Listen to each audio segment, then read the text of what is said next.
Kakinada కుంభాభిషేకం road అయితే black చేయడం జరిగింది. అక్కడ ఉన్న మత్స్యకారులు ధర్నా అయితే చేస్తున్నారు. ఆ విషయం తెలిసి పోలీసులు అయితే వచ్చారు. మొత్తం ట్రాఫిక్ అయిపోయింది, ఎటువైపు దారి లేదు. అసలు వాళ్ళు ధర్నా దేనికోసం చేస్తున్నారో వాళ్ళని అడుగు కనుక్కుందాం.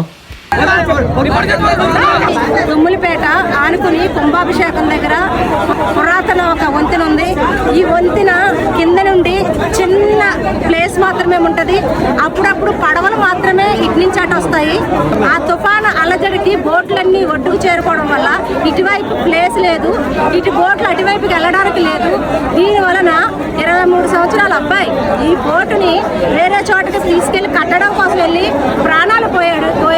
అందుకని ఈ ఏరియాలో ఉన్న ప్రజలందరూ కూడా, మత్స్యకారులందరూ కూడా ఈ వంతెన వెయ్యాలి.